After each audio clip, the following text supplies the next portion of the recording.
Bom, acho que, assim, eu vou falar aqui algumas coisas, né, vou tentar ser, rápido na fala dos slides para não ficar muito maçante, e eu quero que seja uma conversa mesmo, podem me interromper.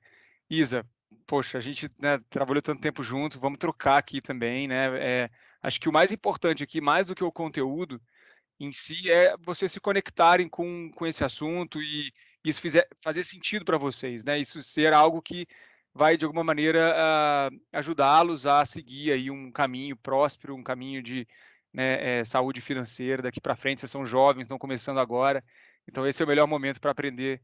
Sempre é bom, sempre é tempo de aprender, mas quanto antes melhor, né? Então quero que mais do que o conteúdo em si, vocês se conectem com a importância que é olhar para esse assunto da educação financeira, investimentos e tudo mais. Tá certo? Quem que já investe? Eu não vi ainda os inscritinhos da galera. Ó, a gente teve três pessoas responderam que sim. O João Gabriel falou que criou a conta na No Invest semana retrasada e vai começar ainda a depositar. Tá bom, O vamos lá. Antônio disse que já investiu em ativos e só perdeu dinheiro. Gustavo investe. Suaider, Thaís. O pessoal parece que está meio devagar aqui nos investimentos ainda, viu, Ti? Tá, tudo bem. Só para eu ter uma noção, qual que é a idade média, mais ou menos, aí do pessoal? Vocês têm isso mais ou menos de cabeça, pessoal? Ari, Gardinho, você tem isso mais ou menos? Acho que em torno de 25, certo, Gardinho? Tá, 24, 25. legal. Imaginei que foi isso mesmo. 25, de 20 a 35 anos a maior parte. Tá bom, legal. Bom, vou projetar aqui, então eu não vou conseguir ver vocês, tá? Vou projetar um slidezinho aqui, mas fique à vontade para me interromper de maneira sonora mesmo. Pode fala para que eu paro, Beleza. tá? Vou botar um slidezinho aqui, peraí. Pronto. Vocês estão vendo a minha tela? estamos. Sim? Sim. Dá para ver direitinho, né? Tá. Bom, coloquei a minha frase principal que eu gosto, das que eu falo aqui, acho que é o que eu mais gosto de falar, que é essa, né? Investir é mais fácil do que você pensa, porque assim, esse tempo todo trabalhando com esse assunto, pessoal, o que mais a gente encontra é o medo, né? A pessoa ter medo, a pessoa achar que aquilo ali é só para quem tem dinheiro, é só para quem é rico, ou para quem entende muito de matemática, ou para quem é muito organizado, e não é para ela, né? A maioria das pessoas, a imensa maioria das pessoas, pensa que a educação financeira não é para elas. Então eu falo assim, investir é mais fácil do que você pensa, sim, tá? Bom, e aí o Papai Financeiro é o meu codinome mais recente, eu vou explicar por quê. É minha marca, na verdade, né? Tô usando esse. Inclusive, pessoal, sigam o Thiago no Instagram, no LinkedIn, é @papaifinanceiro. Ele posta conteúdos incríveis lá. Legal, pessoal, me segue lá mesmo, que eu tô me dedicando mais a redes sociais ultimamente e tem sido, assim, uma descoberta muito, muito bacana. Poder conectar com tanta gente que está crescendo e o pessoal, sabe, vem, dá trabalho pra caramba, mas é um melhor trabalho, porque é vida real, sabe? É muito legal, tem sido muito legal. Graças a Isabela, na verdade, tá? Graças a você, Isabela, que eu faço esse trabalho hoje. Você foi a pessoa que me incentivou lá no início de 2020 e falou, É cara, verdade. vamos gravar, vamos fazer conteúdo. Eu não fazia isso, eu era mais acadêmico, era muito menos conectado a essa coisa da rede social. Então, agradeço novamente a Isabela aqui por esse empurrão. Tá sendo muito legal mesmo o trabalho na rede social. Bom, primeiro de tudo, quem sou eu, né? Eu sou pai da Angelina, recente pai, ela vai fazer 5 meses agora. Acho que a Isabela falou um pouco do meu histórico, mas é importante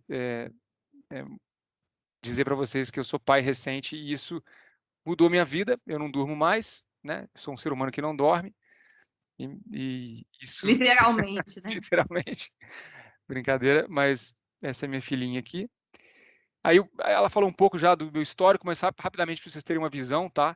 Tem uns 15 anos mais ou menos que eu trabalho com educação. Eu me formei em administração, mas acabei entrando em educação, eu tive uma oportunidade de ir para os Estados Unidos, trabalhar num projeto educacional lá, eu aceitei, assim, que era meu sonho na época morar lá, então eu caí na educação e fiquei porque aquilo educação é uma mosquinha que pica você e você nunca mais larga, porque é realmente muito gratificante, então eu acabei passando por outros projetos educacionais, né, com diabéticos, com jovens, com tecnologia também, inclusive na Recode, não sei quem aqui da área de tecnologia deve conhecer, é uma organização que trabalha com ensino de tecnologia em vários países da América Latina, principalmente, Brasil é a sede.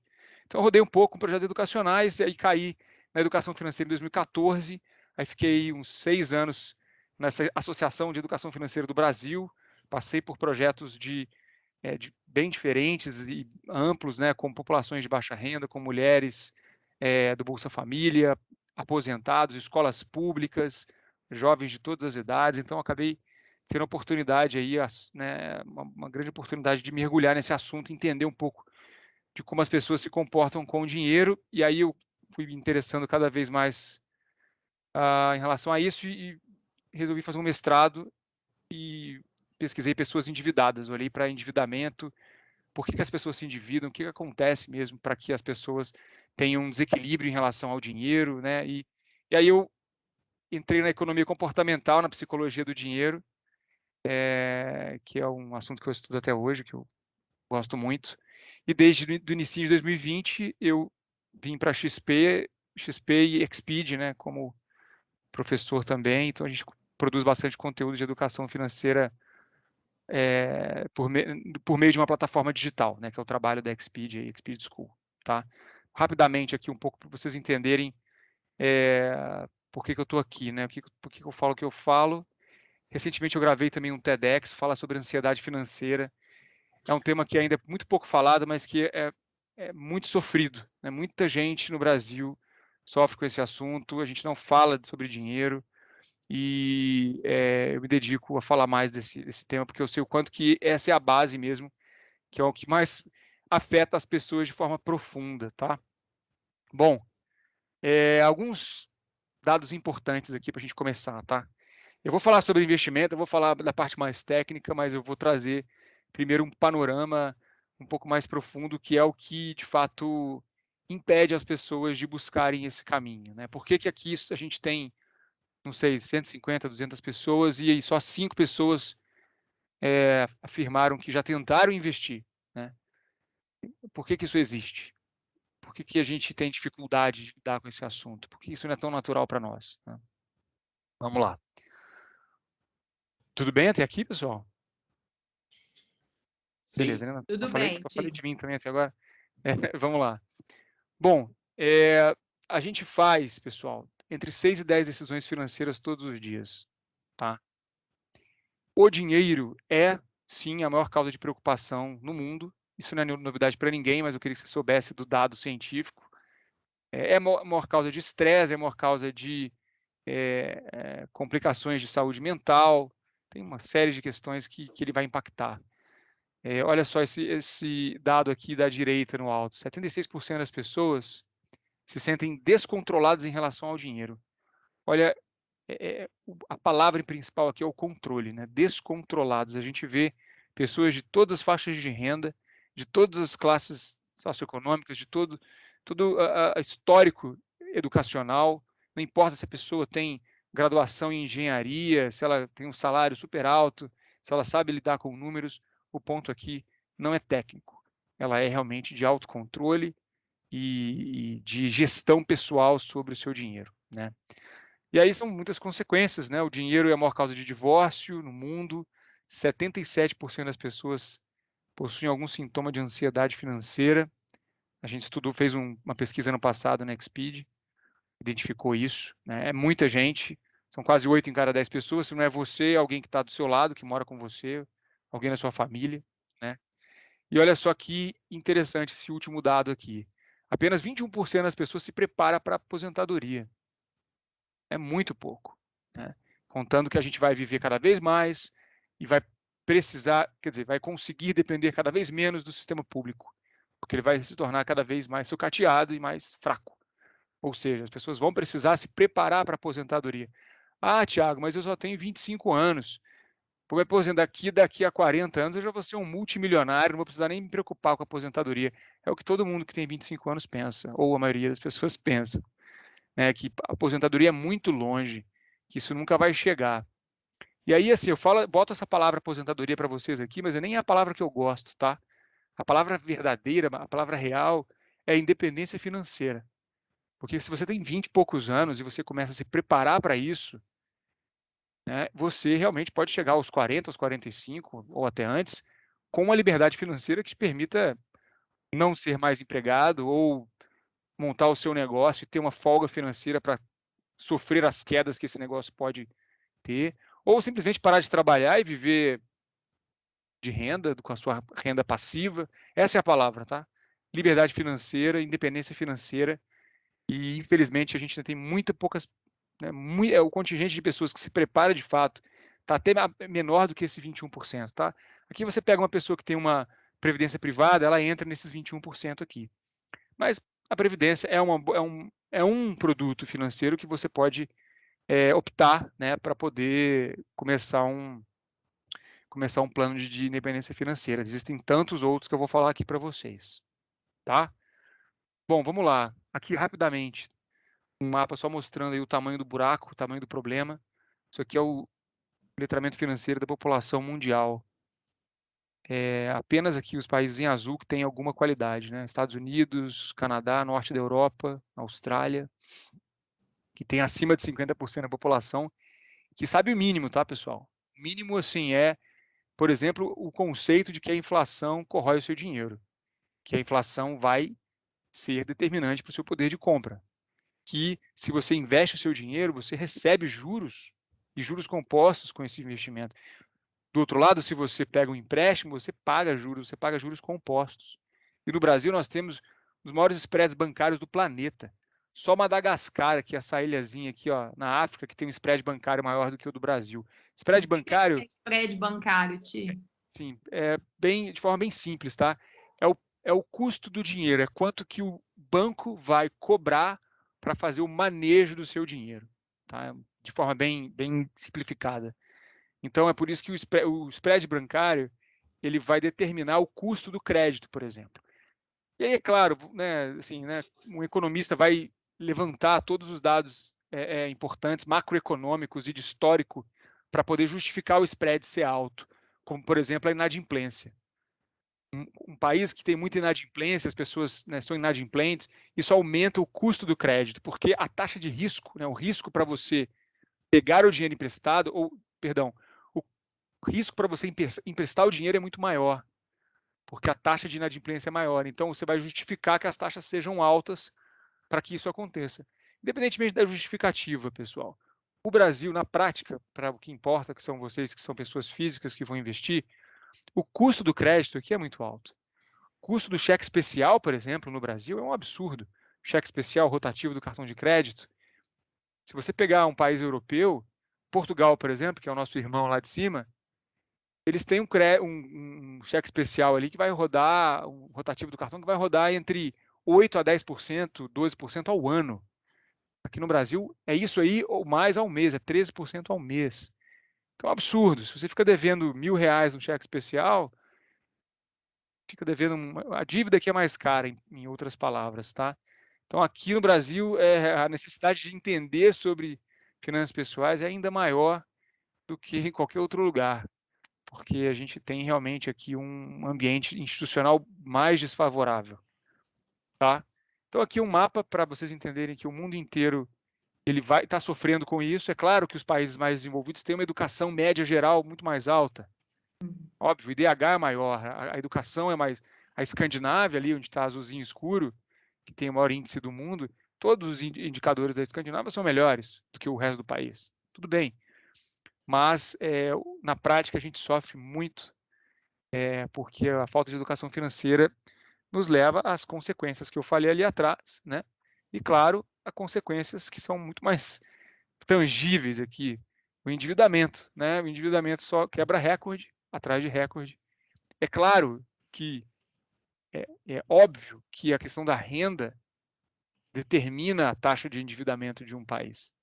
A renda no Brasil média é baixa, né? Então, isso vai ser um fator, sim, que vai impactar o endividamento, mas ele não é o único fator, tá? Foi o que eu investiguei lá na minha pesquisa no mestrado. Porque existem, por exemplo, eu estudei 377 pessoas. Entrevistei 400, mas 33 não valeram. 27 não valeram. Não, 23 não valeram. Então sobraram 377. Mas tem gente, muita gente, da mesma renda, que tem comportamentos e impactos financeiros completamente diferentes. Pessoa que está endividadíssima, que tem uma renda alta, pessoa que poupa, que tem investimento, que tem uma renda baixa. É engraçado isso, né, tia? Assim, a gente na Exped via muito isso, pessoal. A gente acha que endividado é pobre. Não é verdade. O endividamento é um comportamento. Ele não é um status financeiro que depende da sua renda. Então, por que esse workshop é importante? Porque vocês, no mundo profissional, estão entrando numa área que está fluindo financeiramente. Vocês vão aqui na Lube crescer e vocês vão cada vez mais aumentar o salário de vocês. E se vocês não tiverem a consciência do comportamento de vocês em relação ao dinheiro, vocês podem estar ganhando milhares de reais por mês. Vocês vão estar gastando milhares de reais por mês e podem cair no endividamento. Então, esse conceito é muito importante. É a sua relação com o dinheiro, não é o quanto você ganha. Perfeito, Isa. Não, perfeito. E a gente tem uma coisa que eu chamo de armadilha do padrão de vida, sabe? Que é muito natural e assim, claro, a gente tem que, cada um tem sua escolha, a gente respeita sempre a escolha da pessoa. O problema é quando ela sofre por essas más escolhas. E o que eu chamo de armadilha do padrão de vida é o seguinte: como você falou, né? O jovem vai lá, começa no emprego, começa a ganhar muito mais do que ele tinha antes de renda. E, claro, naturalmente, a vida vai acompanhar um pouco esse padrão de renda que você tem. Quando você ganhava X, você vivia com X.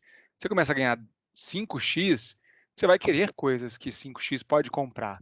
E tudo bem você aumentar o seu padrão de vida. O problema é quando o seu padrão de vida acompanha a sua renda. E aí eu vejo gente que ganhava X, gastava X, passa 10 anos, está ganhando 10X e está gastando 10X. O carro é mais caro, a viagem é mais cara, o restaurante é mais caro. Na hora que a pessoa olha, o dinheiro acabou. O mês passou e ela viveu com todo o dinheiro que ela tinha disponível, gente.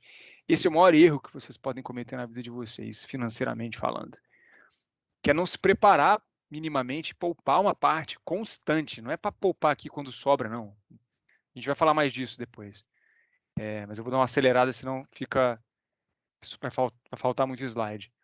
Mas esse é um ponto muito importante, como a Isa falou aqui. O endividamento ele é uma questão comportamental, é uma questão da gente entender como que a gente vai setar o nosso padrão de vida, o que a gente quer para a nossa vida, nossos objetivos, e ter uma coerência, ter algum tipo de disciplina em relação a isso. Tá? Vou passar aqui rápido. Falando rapidamente aqui, a gente tem, isso não é uma culpa, assim, não é uma questão individual, por exemplo, o fulano ele é bom com dinheiro, o ciclano é ruim com dinheiro. Isso não é algo individual que só você e você vai se culpar por isso, tá? Isso é uma questão realmente cognitiva e psicológica nossa. A gente tem dificuldade de fazer isso. A gente tem dificuldade de lidar com o dinheiro. É uma questão antropológica mesmo. Veio aí da geração após geração. Então é importante a gente entender isso para poder dizer, poxa, eu consigo quebrar esse ciclo. Você veio de um ciclo. Esse livro aqui, inclusive, que eu coloquei para vocês, ele fala justamente disso, dos tabus que o dinheiro é o grande tabu, inclusive estudado isso, é o maior tabu da sociedade, mais do que qualquer outro assunto que é tabu, morte, religião, sexo, política, qualquer outro tabu. O dinheiro é o maior de todos, é muito louco isso, porque como eu falei para vocês ali, de 6 a 10 decisões financeiras por dia, você lida com o dinheiro todos os dias. Então você não deveria ter uma dificuldade de falar disso para você e para as pessoas que estão dentro do seu sistema ali. Então, é interessante esse livro, quem tiver interesse, é uma leitura que eu recomendo, e ela fala sobre isso, é uma questão que está dentro de nós, e a gente precisa vencer. Aqui, rapidamente também, para um lado mais cognitivo, tá? Então, o nosso cérebro, que acontece? Ele tem uma certa dificuldade mesmo de processar informação no geral. Vocês estão na área de tecnologia aí, a gente usa as máquinas porque o nosso cérebro ele tem dificuldade de processar informação, né? E interessante esse livro também, que é o Daniel Kahneman, Rápido e Devagar, e esse cara ganhou o Nobel de Economia em 2002, é o pai da economia comportamental, que é um tema bem legal também, que eu recomendo vocês olharem, porque ele fala do comportamento humano, né? E né, eu acho que essa é a base de tudo, esse comportamento. Na prática, as coisas são diferentes do que na teoria, né? Então, o Kahneman ele estudou bastante o comportamento em relação ao dinheiro e ele desenvolveu a tese dele lá, que foi o que levou ele para o Nobel, que é o sistema 1 e o sistema 2. Basicamente, né, simplificando aqui, todos nós que temos cérebro, temos um sistema 1 e um sistema 2. São duas formas de pensar. O sistema 1 ele é mais intuitivo, mais instintivo. Ele é o nosso cérebro reptiliano, que é o cérebro que a gente veio evoluindo aí na maior parte do nosso processo evolutivo aí como espécie, né? Né, todos os animais possuem o cérebro 1, sistema 1. É o cérebro que vai te fazer tomar decisões rápidas, decisões baseadas na necessidade de se proteger, principalmente, né? De lidar com ameaças. Então, o cérebro 1 é a intuição e instinto, e o cérebro 2 é o pensamento racional, é o pensamento que é elaborado e estruturado. Intuição e instinto é pensamento rápido. Se chegar uma ameaça para você, você não vai pensar, você vai sair correndo. Tudo que você faz em automático hoje está dentro do sistema 1. Mas muitas dessas coisas antes precisaram de ir para o sistema 2. Por exemplo, dirigir. Quando você aprendeu a dirigir, você teve que usar o seu sistema 2. Hoje você não usa mais. Você dirige de forma instintiva, automática. Quando você aprendeu matemática básica, tabuada, você precisou usar o sistema 2. Uma boa parte da sua matemática hoje é sistema 1. Quanto que é 2 mais 2? Quanto que é 3 vezes 3? Mas se eu falar para você quanto que é 885 vezes 1832, você vai ter que voltar para o sistema 2. Você vai ter que pegar a canetinha lá e fazer a conta. Tá? Qual que é o ponto aqui desse slide, pessoal? Nós temos 95% de intuição e instinto. 95% da energia, do tempo, da força do nosso cérebro está dedicada aqui para a intuição e instinto. Isso é antropológico, isso é evolutivo, né? Só sobra 5% para o pensamento racional. Então a gente se acha muito racional, a gente se acha muito, né, o ser humano se acha muito elegante acima dos outros seres, mas não é a diferença não é tão grande assim não. É um pedaço pequeno que a gente usa para o pensamento estruturado e o pensamento racional. O que eu quero dizer com isso daqui? Por que é importante vocês saberem disso? Porque nosso comportamento financeiro ele não é racional, ele é emocional. Quando você fala que vai poupar o seu dinheiro e chega na Black Friday, que é hoje, inclusive, você começa a gastar porque está tudo em promoção, você não está usando a racionalidade, você está usando, por mais que você fale, não, mas está na promoção, realmente, eu estou deixando de gastar meu dinheiro aqui, estou economizando. A maior parte do seu comportamento financeiro ela tem origem emocional. Quando você financia um apartamento, por exemplo, você está trazendo crenças que vieram do seu sistema familiar, do seu sistema social, dos seus amigos, da sua família, né, como um todo. Por quê? Porque financiar um apartamento, por exemplo, não é uma decisão racional. Se você for ver os juros que você vai pagar juros, vai pagar 3 apartamentos em vez de 1, né? Só que a gente é levado a comportamentos financeiros que vieram do nosso sistema e nós não somos questionados, nós não questionamos isso. Não somos estimulados a questionar isso. A gente repete padrões, tá? Então, quero que vocês tenham essa visão e todas as vezes que forem decidir, lembrarem que o seu cérebro racional não está operando, é o seu cérebro emocional que está operando e, inclusive, é um que eu falo lá no TED. Aqui, rapidamente também, tá? É um pouco da psicologia do dinheiro. A gente tem um sistema de crenças limitantes gerais, que são crenças limitantes, são tudo que a gente acredita que nos impede de conquistar coisas que a gente quer. Às vezes, se você quer uma coisa, você pensa, poxa, eu quero tal coisa, mas você não consegue alcançar aquilo, fundamentalmente porque você encontra essas crenças como se fosse um muro na sua vida, que você bate a sua cabeça ali e você nem sabe onde você está batendo. Tá? Então, a gente vive isso o tempo inteiro, é cotidiano. O orgulho é uma espécie de crença, o ego é uma espécie de crença, mas a gente, na psicologia do dinheiro, a gente tem aí esses quatro grupos de crenças limitantes mapeados. Depois, quem tiver interesse, tem no Google, vocês conseguem encontrar artigos sobre isso também. Tem livros sobre isso também, ó. A Mente Acima do Dinheiro, um livro bem legal, que fala sobre isso. Tá? Então, eu falo das crenças, que é as crenças de aversão ao dinheiro, que são crenças negativas, crenças completamente equivocadas de que o dinheiro é algo sujo, algo ruim, que quem é rico fez alguma coisa ruim. Isso é muito normal no Brasil, inclusive. Países católicos costumam ter bastante crenças de aversão ao dinheiro. Os protestantes conseguiram romper com esse ciclo e é diferente, se você olhar. Inclusive, o próprio letramento financeiro dos países protestantes é diferente, né? Inglaterra, Estados Unidos, Escandinávia, Alemanha, tem visões diferentes sobre o dinheiro. O catolicismo, nada contra, tá, gente? Catolicismo, nenhuma religião, mas sim, de fato, a religião, o catolicismo acabou condenando bastante a questão do lucro, a questão da prosperidade financeira, e isso afeta as pessoas até hoje, e muito, demais. Então, a aversão ao dinheiro acontece muito. A adoração ao dinheiro é o contrário, também é muito ruim. A pessoa acredita que só com muito dinheiro ela vai ser feliz. Estou resumindo aqui muito, tá, gente? Porque tem muito assunto. Então, vale dar uma olhada para isso daqui, porque todo mundo tem crenças aqui. Crenças de status são quando você precisa mostrar muito uma pessoa que você não é. Isso é muito normal, ainda mais hoje em dia. Instagram é o lugar das crenças de status financeiro. Total. A pessoa está ali tendo que mostrar editar uma parte da vida dela só para mostrar para alguém uma coisa que ela não é. Isso é muito triste, né? Porque manter esse personagem custa caro e custa saúde mental também, né? Que é o mais importante. E vigilância do dinheiro, que aparentemente bom, porque é quando a pessoa tem um controle muito forte com o dinheiro, mas isso também é muito ruim, porque se a pessoa tiver muito, ela acaba virando uma neurótica e não aproveita a vida, né? Bom, falei muito aqui. O que é mais importante, gente? Falei um monte de coisa aqui, falei do nosso sistema de crenças, de como a gente tem dificuldade de pensar de forma racional em relação ao dinheiro, pelo nosso sistema cognitivo. Falei um pouco dos problemas financeiros que a gente vai ter aí por a falta de educação financeira. Mas mais importante de tudo, se eu sair daqui com uma palavra, qual que é a palavra? Quem quer chutar aí? Quem se arrisca aqui, olhando essa imagem aqui?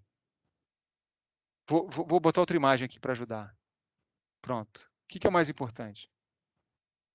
De tudo. Mais do que tecnicamente, mais do que você entender as crenças. A constância. Opa, quem falou isso? É o Felipe. Opa, isso aí, Felipe. Você foi preciso. Constância, consistência. Consistência. Mais importante é a consistência. Por quê? Porque tem um negocinho que o Albert Einstein falava que era a 8ª maravilha do mundo, né? Você já deve ter ouvido falar, né? Vocês estão na tecnologia, aparentemente, né, você tem um fit legal com matemática, né? Pouca gente sabe usar juros compostos, pouca gente entende o conceito de juros compostos, como eu falei para vocês naquele mapa ali, mas de fato, são os juros que vão ser determinantes para a tua vida, né? E aí, a gente faz uma conta rápida aqui, né?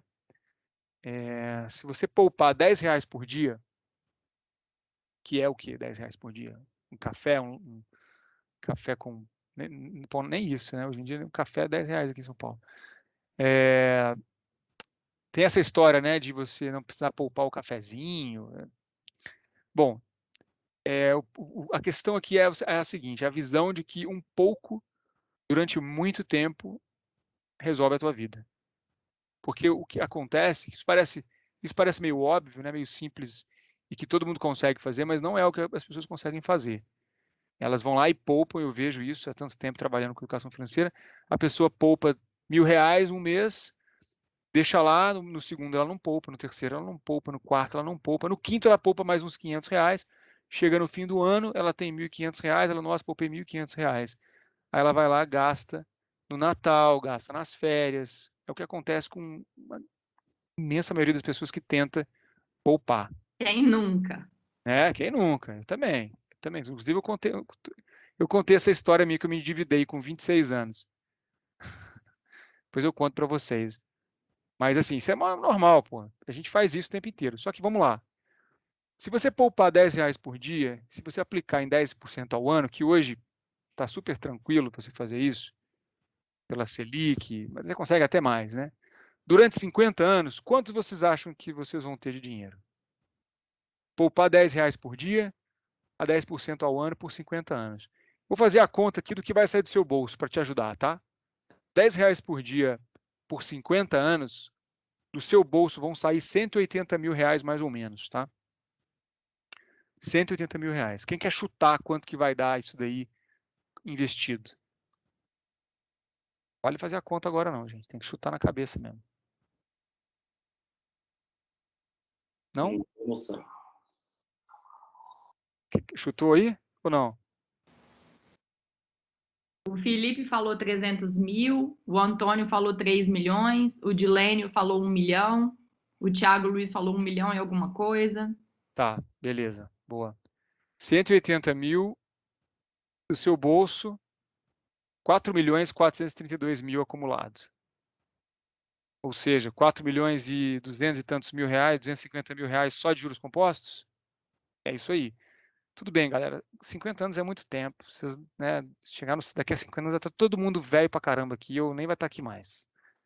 Mas a conta é para vocês entenderem que se você poupa um pouco mais, aumenta os seus aportes, aumenta o seu investimento e tenha frequência, assim, religiosamente, sabe? Você não vai no médico e o médico te receita um remédio, você vai na farmácia? Não vai? Você não é doido de não ir na farmácia, né? Você vai na farmácia, compra um remédio, toma o remédio, porque você não quer ficar mal, né? É a mesma coisa. Educação financeira é um remédio. Você vai ter que ter, mas esse mês foi mais difícil. Sempre vai ter uma desculpa para você. Mas apareceu uma festa que eu quero tanto ir. Investe logo. Já pega o teu dinheiro, investe logo, tira da tua frente para você não ter a tentação de gastar. Mas faça isso de forma consistente. Como é que você faz para se organizar, tá? Aqui, antes de falar de investimento, que é o final da nossa conversa, eu estou trazendo uma metodologia bem simples que eu trabalho na Expeed, que assim, o conceito é mais do que simples. Por quê, pessoal? Porque sempre vem alguém perguntar assim, poxa, me arruma uma planilha que vai ajudar a minha vida. E aí eu falo assim, cara, nenhuma planilha vai ajudar a tua vida, nenhum aplicativo de organização de finanças vai ajudar a tua vida. O que vai ajudar a sua vida é você se comprometer com isso aqui. Se comprometer com a sua responsabilidade de investir. Porque a planilha ela é mais um atrito que vai causar. Eu não sou contra não, tá? Eu uso, inclusive, de forma simples aqui, aplicativo. Mas se a planilha for muito complexa, você vai ter que parar para fazer a planilha. Parar no seu domingo, você quer parar o seu domingo, sentar no computador de novo, ficar ali 2 horas preenchendo planilha? Tem gente que gosta, tem gente que não gosta. A maioria das pessoas não consegue fazer. Então, em vez de você se enganar, achar que a planilha vai te ajudar, você pega uma metodologia muito simples. O que eu faço aqui, tá? Caixas e torneiras. Tudo que é renda, tudo que é dinheiro que você tem, vai para as caixas. Tudo que é despesa, tudo que é coisa que você vai gastar, vai para as torneiras. Esse é um exercício que você vai fazer uma vez, depois você não precisa fazer de novo, tá? Isso daqui vai só te ajudar a organizar um pouco as suas prioridades.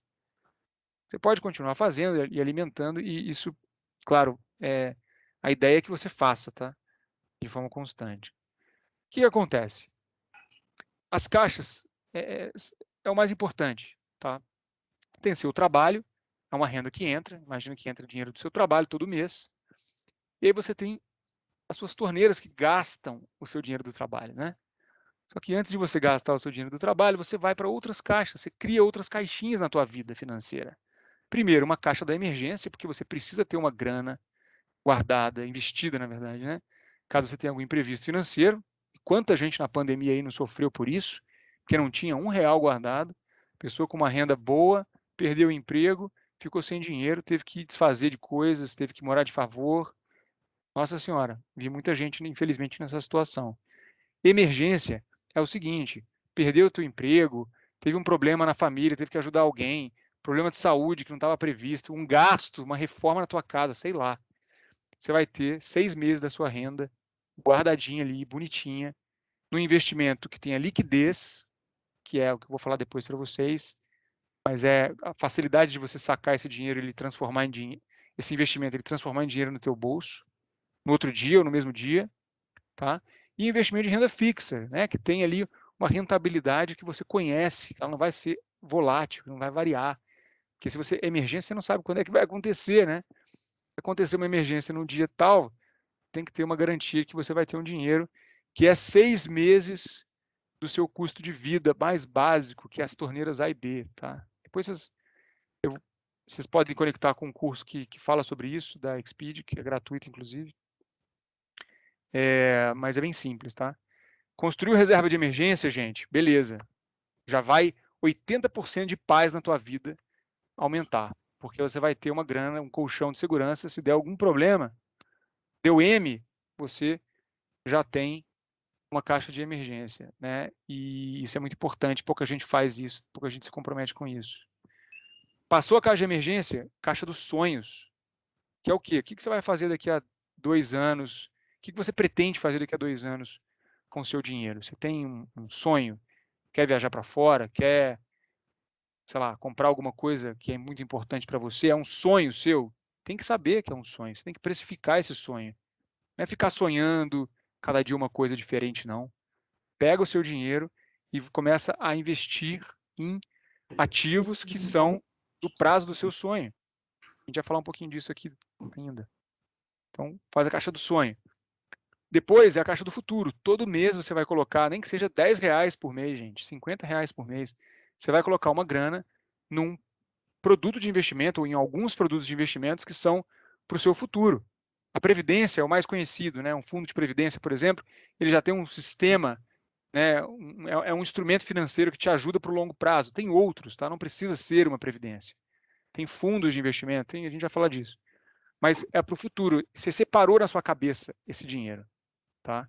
Fez esse plano, o que vai te atrapalhar? A torneira, as torneiras, né? Porque é o dia a dia, a vida real. A torneira é o que vai puxar o teu dinheiro. Então, você separa as suas torneiras, separa os seus gastos. O que é vital para você? Comer, ter um teto para morar, ter um plano de saúde, isso é torneira de necessidade vital. O que é importante? O que é necessidade importante para você? Uma academia de ginástica, eu sair no fim de semana, alguma coisa que é necessário, tá? Mas é algo que você pode abrir mão, mas é necessário para você, para a sua saúde mental, para a tua qualidade de vida. Legal. É muito individual isso aqui, tá? C, desejos importantes. Pô, eu tenho um desejo aqui, vou comprar um negócio que não estava previsto. É um desejo, é um bem de consumo que eu não tinha planejado, não é no meu sonho, mas é um desejo, beleza. Vou colocar, vou escrever aqui, vou anotar. Tudo que sobra é supérfluo. Tudo que sobra, você está gastando seu dinheiro errado. Esse é um exercício muito visual para você entender para onde está indo o seu dinheiro, porque na prática, pessoal, quando você tem os seus objetivos ali nas caixas, você vai ver que a conta não fecha. Você vai ver que se você der mole, as torneiras vão levar tudo e você não consegue construir nada lá em cima. Você pega o dinheiro do seu trabalho, vai cair tudo nas torneiras, passa 1 ano, 2 anos, 5 anos, 10 anos, você não tem dinheiro investido, tá? Então isso aqui é um slide para você tirar um print aí depois e quiser começar a se organizar assim. É simples fazer isso aqui e eu vejo que muitas pessoas começam a caminhar de forma mais positiva quando entendem essa dinâmica, essa lógica aqui das caixas e torneiras. Tá bom? Beleza? Vamos para o investimento agora, que eu vou falar mais uns 15 minutos aqui, né, para a gente conversar um pouco no finalzinho. Beleza? Tio, o Guilherme perguntou se uma casa própria é futuro ou sonho. Uma casa própria é sonho, porque é um bem de consumo, tá? A diferença do sonho é que os sonhos são coisas que você vai ter você vai executar o dinheiro. Por exemplo, uma viagem que você planejou é um sonho. Você foi lá, estruturou, precificou, custa R$10.000. Quero fazer daqui a 2 anos. Então você fez uma conta regressiva e, poxa, para fazer isso acontecer, eu preciso de poupar R$200, R$300 por mês até R$500 por mês até o final do outro ano. Esse é um sonho. Uma casa também é um sonho. Você vai custar quanto a casa? Poxa, a minha casa vai custar R$500.000. Se você financiar essa casa, que é o que a maioria das pessoas fazem, ok, nada contra, tá? Mas você vai pagar muito mais porque vai pagar juros durante muito tempo. Você vai pagar essa casa em 20 anos, em 30 anos. Se você quiser planejar e poupar para poder acumular esse valor, é um projeto que você vai acumular um valor para comprar à vista essa casa. É um sonho. Tá? O futuro é o seguinte, é a sua independência financeira. O futuro é daqui até um prazo muito longo prazo, que você vai ter lá o dinheiro para você ficar independente. Como é que calcula a sua independência financeira? Gente, quanto que você quer ter de renda no futuro fixa? Ah, quero ter 10 mil reais de renda no futuro fixa. Então você vai pegar esses 10 mil, né, que é o valor que você quer, e aí você vai, claro, vai depender muito da economia, esse cálculo é bem difícil, tá? Mas pensa mais ou menos que você precisa de ter um montante acumulado que vai render 12% ao ano, por exemplo.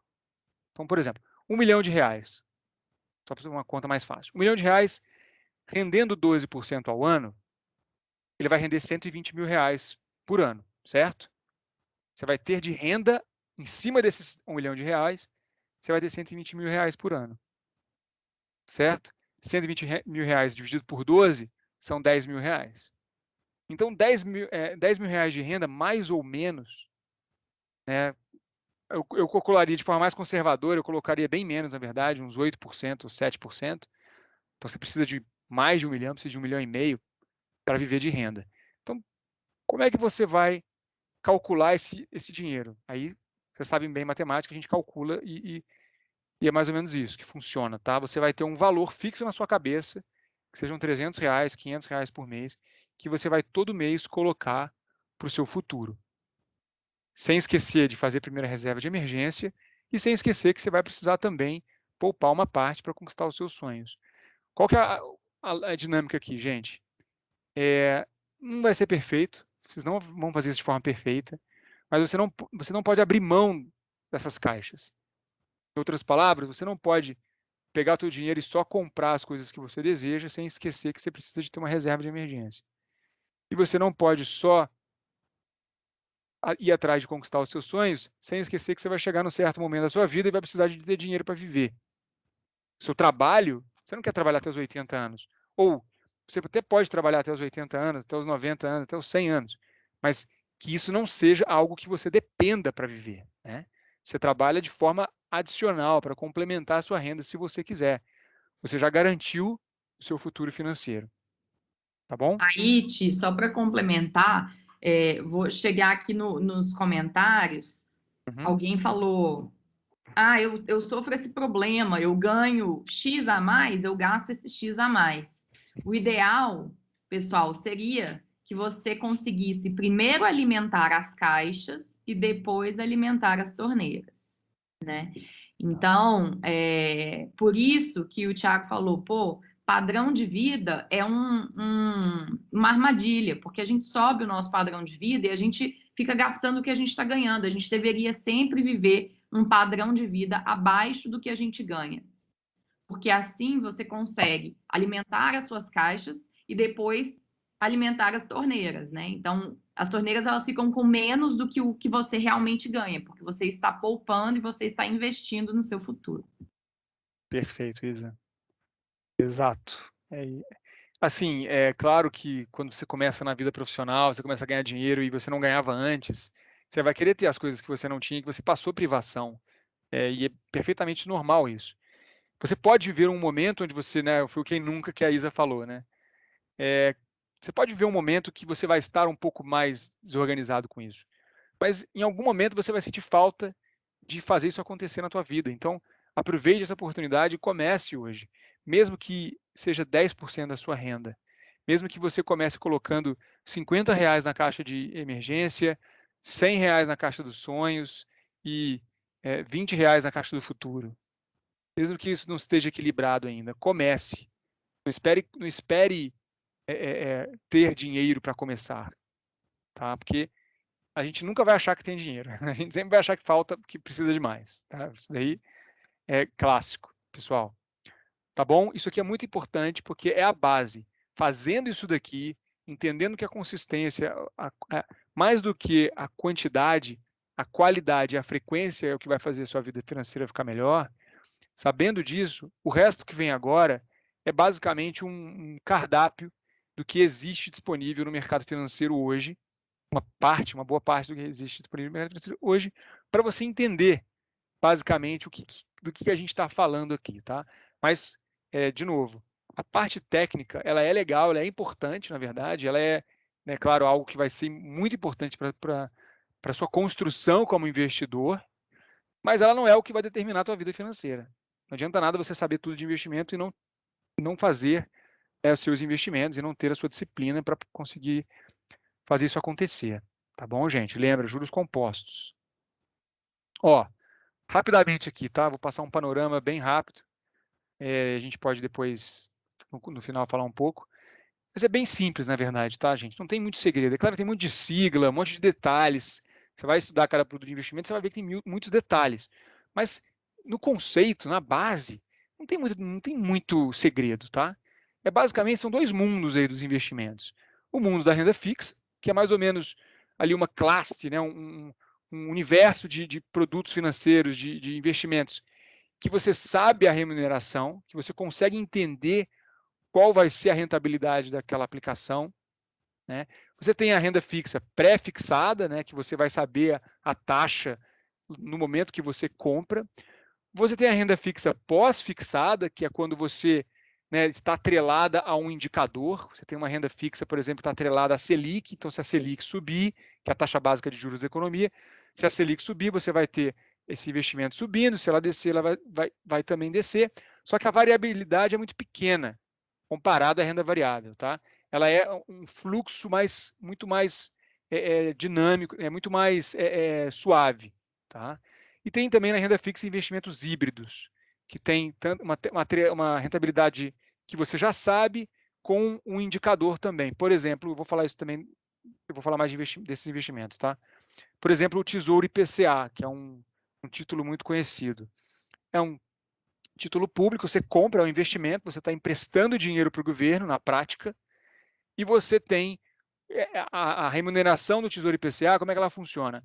Ela é o IPCA, que é a taxa de a inflação, né? O índice de preços do consumidor amplo, que é o índice que mede, o principal índice que mede a inflação. Então, se a inflação foi 8%, você vai ter 8% de rendimento nesse ano que você deixou ali o investimento, mais uma outra rentabilidade que ele te paga. Então, por exemplo, você vai pegar um Tesouro IPCA 2035. Ele vai te pagar o IPCA mais 4,3%.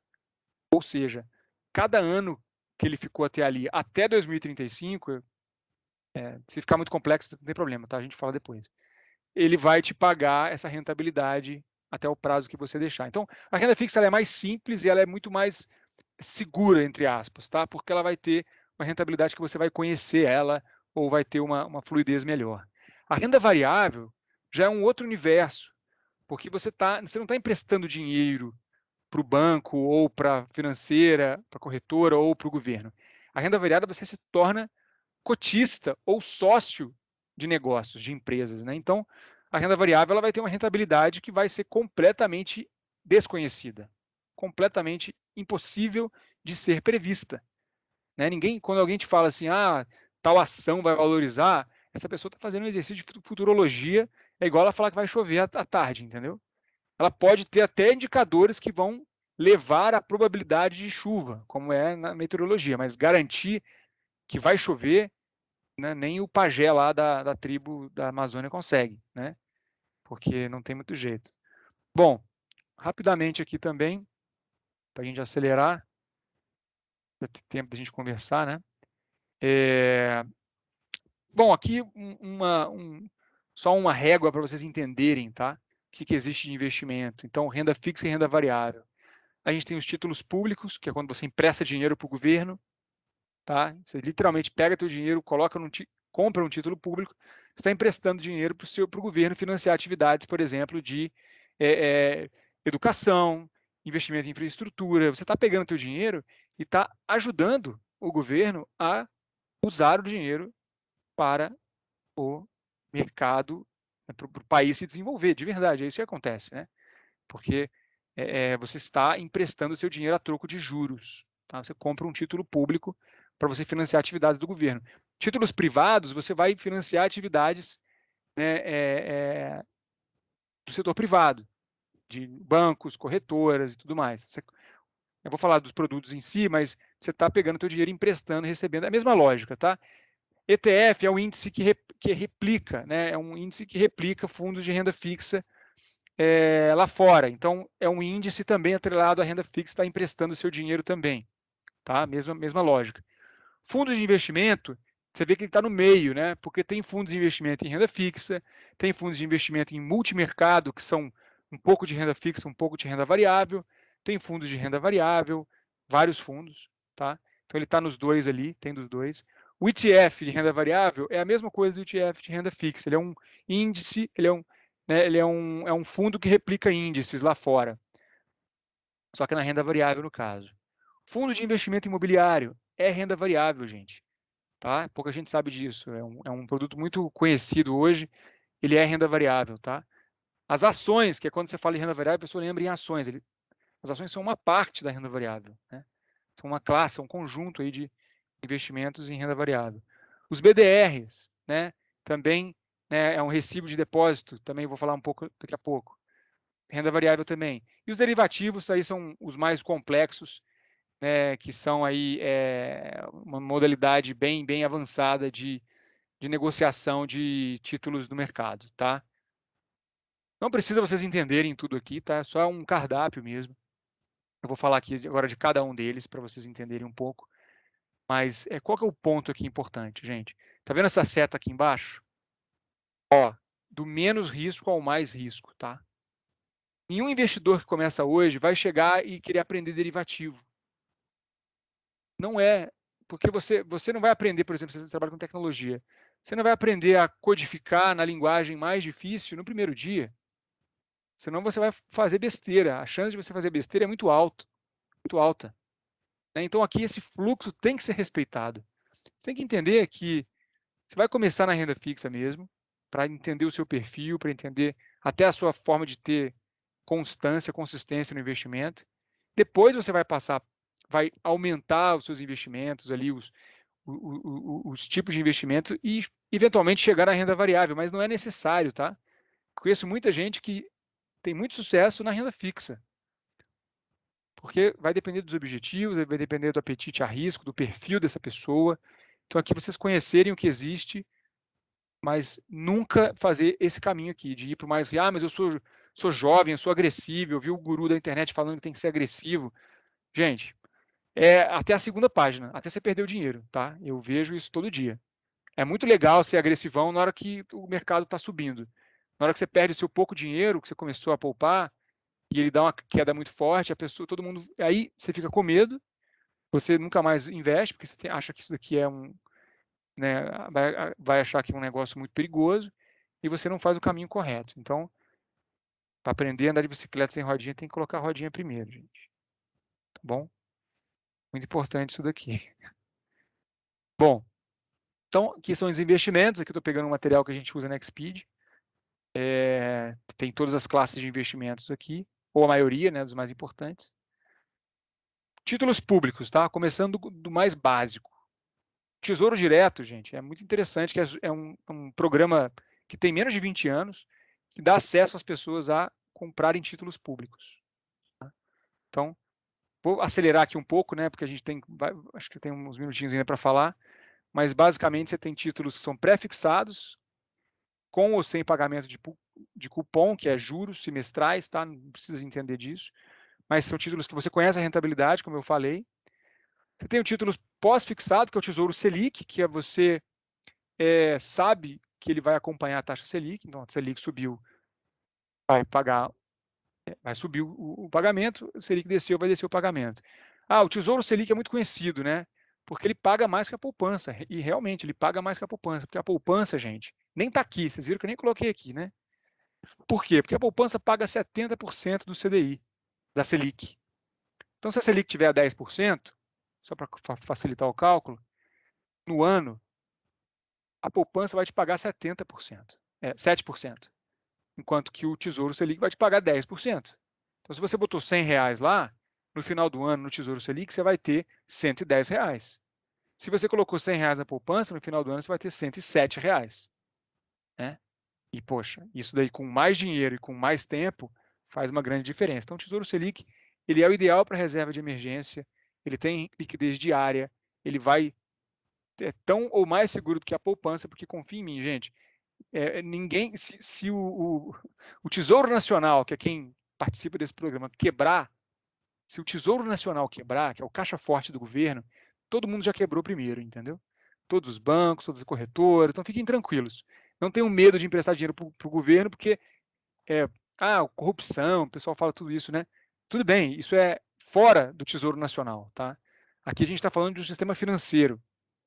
Ele não vai quebrar antes de qualquer banco, tá? Então, Tesouro Selic e aí Tesouro IPCA. Eu vou focar nesses daqui, tá? Porque é o que vai ser mais prático para vocês agora. Não vou falar dos outros, vou passar bem rápido pelos outros. Porque Tesouro Selic é para reserva de emergência, ele te dá liquidez, ele tem rentabilidade. Então, você começa hoje no Tesouro Selic para construir uma reserva de emergência.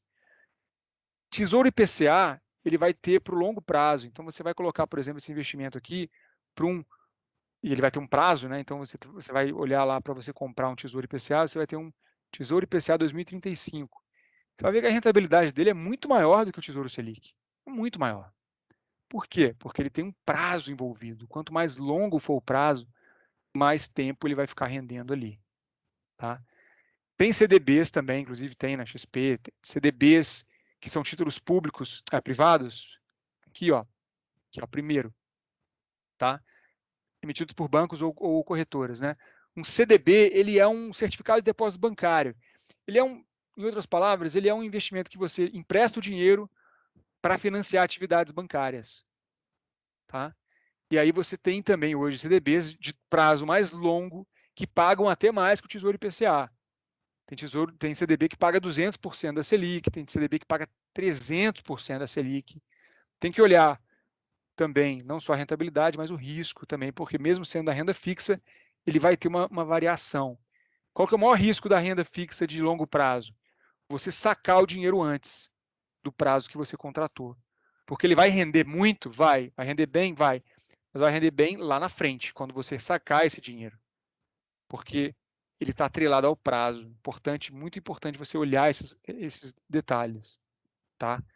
Eu acho que eu falei, acho que tem muito conteúdo aqui, eu não vou me aprofundar nos investimentos, mas para vocês entenderem, tá? CDB, LC, LCA, LCI, letra financeira, tá? São todos títulos emitidos por bancos, são renda fixa, é seguro, tem uma variação, tem títulos mais agressivos, né? Então, letra de crédito imobiliário, letra de crédito do agronegócio, né? São aí títulos também de financiamento de atividades imobiliárias do agronegócio, muito simples e tem rentabilidades até melhores do que o CDB, mas eles também têm uma volatilidade um pouco, né? Tendo a renda fixa. CRIs e CRAs também, certificado de recebíveis imobiliários e de agronegócio, também financiam atividades ali do agronegócio imobiliários, e debêntures, que são títulos emitidos por empresa, títulos de crédito emitidos por empresas que, inclusive, têm debêntures incentivadas que não pagam imposto de renda. Então, aqui bem ao passant, tá? ETF, como eu falei, é um fundo negociado em bolsa, então tem vários aqui que eu estou mostrando alguns exemplos, tá? É um título interessante também, mas só para um segundo momento, quando você já entender um pouco mais sobre títulos públicos e privados. Os fundos, né? Tem muito fundo de investimento. Eu particularmente gosto dos fundos porque o fundo de investimento tem um pessoal ali, tem gestores que fazem a gestão desse fundo. Então você pega o seu dinheiro e coloca dentro de uma estrutura profissional. O cara está ali vivendo aquilo, respirando aquilo, ele pega o seu dinheiro. Se você for mais conservador, vai para uma renda fixa. Ele vai ter ali as metas também de performance desse fundo, ele vai querer superar o índice da taxa Selic, por exemplo, e tem ali uma estrutura por trás que vai ser muito melhor para você que é iniciante. Né? Então, tem renda fixa, tem fundo cambial, tem fundo de derivativos, fundo de commodity, fundo de ações, né? Fundo de renda variável, que tem bem agressivo, inclusive, que a pessoa coloca uma meta bem alta. Fundos de fundos, tem muitos fundos, é um universo. Isso aqui dá uma palestra inteira. Tá? Por que eu não coloquei o fundo imobiliário aqui? Porque é diferente a categoria do fundo imobiliário, tá? Ele é renda variável mesmo. Aí você tem um ETF de renda variável, que é a mesma coisa que eu falei, mas aí no caso de renda variável você vai ter fundo, né, que replica índice de ações dos Estados Unidos, fundo que replica o índice de ações na Bolsa, então ele vai acompanhar o índice. Então, vamos supor que o índice lá é o Nasdaq, ele vai acompanhar a Nasdaq, entendeu? Ele vai te rentabilizar igual a Nasdaq. Tem vários tipos também de ETFs, tem até de sustentabilidade, que é bem legal. Fundos de investimento imobiliário, aí tem outro universo. O fundo imobiliário é como se estivesse sendo parte de um clube que compra imóveis. Então, você quer entrar, por exemplo, num fundo de shopping centers. Você vai entrar ali, vai comprar uma cota desse fundo. Esse pessoal está comprando shoppings. E esses shoppings alugam as lojas. Então, você vai, na prática, né, de forma indireta, você está recebendo o dinheiro daquele cara que aluga a loja lá no shopping. Você recebe um aluguel por isso, como se você fosse o dono de um pedacinho da loja do shopping, entendeu? E assim é com agências bancárias, com lajes corporativas, né, que são escritórios, e aí tem hotéis, tem um monte de coisa também. É bem interessante porque eles pagam um aluguelzinho, né? Qual que é a jogada no fundo imobiliário? Você pegar esse aluguelzinho e reinvestir esse aluguelzinho, para não ficar pegando o dinheiro e gastando, você colocar os juros compostos a seu favor, tá? Bom, ações, aí tem outro universo também, muita gente se interessa, recomendo que comecem a investir em ações, mas que comecem com pouco. E aí, mais importante do que como elas podem ser negociadas, mercado à vista, mercado futuro, né, mercado de opções, mais importante do que isso é você saber que existem setores na Bolsa. Então, você vai, né, ter empresas do setor financeiro, setor de petróleo, gás e combustível, né, de saúde, comunicações, etc. Então, é interessante você ter ações de empresas em diferentes setores para você balancear a sua carteira de investimentos. Se um setor cair, se um setor sofrer, né, por exemplo, a gente viu o setor de turismo sofrendo bastante durante a pandemia. Quem investiu todas as ações em empresas de turismo perdeu muito dinheiro se vendeu, né? Se não vendeu, está esperando recuperar ainda, que talvez recupere, talvez nunca recupere ao patamar que estava, né? Talvez melhore, não dá para saber, tá? Mas é interessante você investir em diferentes setores, aportar seu dinheiro em diferentes setores, tá? Bom, BDR são esses recibos, né, de depósito, certificados de depósito, né, de valores imobiliários, de ações, né, que são emitidos aqui, só que representam, né, valores de emissão de companhias abertas lá fora. Então, é como se você tivesse investindo nas grandes empresas lá de fora por meio do Brasil. Você não precisa de pegar o seu dinheiro e colocar lá fora, você investe por aqui mesmo. E aí tem os tipos diferentes.